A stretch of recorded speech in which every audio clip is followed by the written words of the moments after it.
All right, and welcome to the pre-post show of the B-Side Bois podcast, our new video component for Season 3, where we're going to talk about a topic we didn't talk on the show about and give you a little preview for our next episode. So our very first topic, we're going to talk about the brand new rugby club that makes 12 teams in Major League Rugby. Gimli, what's the full name of the club? Anthem Rugby Charlotte, Anthem RC. All right. Yeah, and so that's USA Rugby, MLR, World Rugby all got together and said, you know, the World Cup is coming to the United States in 2031. There needs to be more fans. There needs to be more excitement. How can we help support rugby in the United States? They're backing this, but it's interesting. You know, we've seen the New York Ironworkers who won a championship, the Guillotinis who won a championship, Toronto Arrows, and also, you know, the Denver team left, Atlanta left, all these teams folded. And so people are a little unsure. And now we have these entities working together for one club. What are your initial thoughts? Nichols? I think it's weird. I mean, I think to just complain all the time. The problem with MLR was that they were bringing in talent, basically washed up international players, and they're making a buck at U.S. and they came to get people in the seats, but it's not doing anything for USA Rugby, hence our national team not going anywhere. But now, so we have 11 MLR teams, so we're going to bring in 12, so we're adding another team to a structure that maybe can't handle all the teams, it seems. And then this team is coming with the help of USA, or with World Rugby, and they're all working together to try to facilitate the U.S. team to get into the World Cup, right? Or to propel the U.S. national team. So we've got 11 teams that are operating based on winning games, and we've got one team operating as a developmental side. So I just don't understand, are the guys who got to play for that team going to get more consideration for the national team than others? It just seems a little strange to me. Right, and this team is built off of what USA Rugby was building with their USA Hawks, which was very similar to the American Raptors program. And the USA Hawks were also playing some friendlies against those Super Rugby South American teams.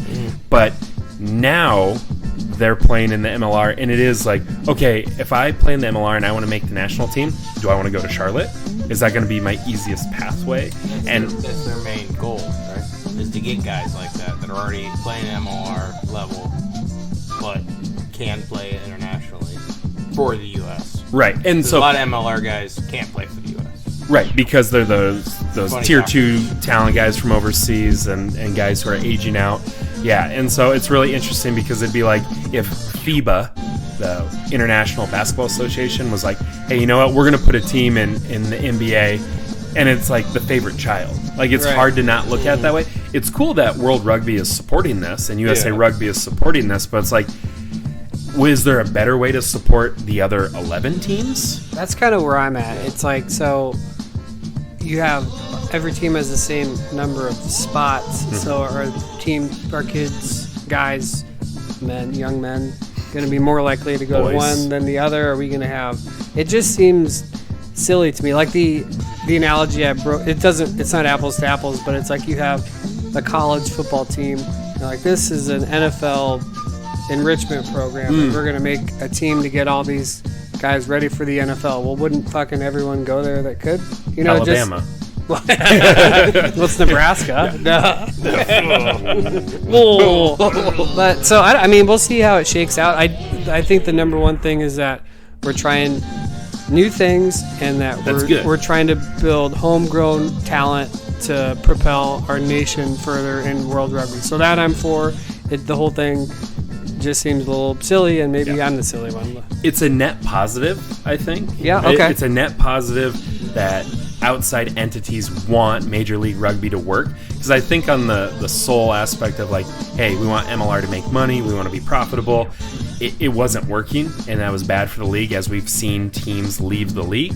And so hopefully this can make the league more stable, teams will stay, and we see better American homegrown talent going to the next level. And, you know, speaking of homegrown talent, we have a great interview coming up in this next episode. Phil, do you want to run down what our next episode is about if you watch this video before you listen to the podcast? Yeah. Phil, run it down. Yes, I mean, we've covered, actually, I felt like quite a bit of stuff today, which was awesome. It was good to be back. You know, Love hang you. out with everybody. Yeah, I miss you guys. Miss you guys too. Yeah. So in that episode, you'll hear about we talk about the Six Nations documentary. Six Nations documentary. The coaching clinic that Iowa State coaches put on, and other coaches, I guess, as well. It's our first one. There's going to be a there's few gonna be hiccups. A lot of hiccups, and also just for clarity, We're already over 5 minutes. Yeah, also for clarity too, this is not usually how we sit. We usually sit much closer and hold hands. But for some reason we decided not to do that today. I'm a little upset about it. I usually interlock my leg with Phil's. Keep it secure. Oh yeah, Phil. What else we talk about? We actually had a great interview with Michael Bisney, which was awesome. Like, that was actually one of my favorite ones. Banger. It was a banger, you know, and I learned a lot from that one too. Cover also some people or some college players who earned some honors, which was really cool. Some local players and just players around Iowa. Yeah, don't say their names. I'm We're not gonna teasing say it. We're teasing it's it. all teasing. And some results from international league stuff, and yeah, we covered a good amount of stuff today. Definitely. And so, yeah, we're going to do this now weekly. It's called the pre-post show because it's a little something we don't talk about on the show. And also, this is brought to you by no one. So if you want to sponsor this segment and see our faces, and your logo will be on a corner somewhere in the video. I will tattoo it on my face. That's Pull out bold. your crusty Bold. money. All right. So, thanks. We need to figure out a way to end this better It's next gonna time. get better. It's going to get better. It's gonna get better.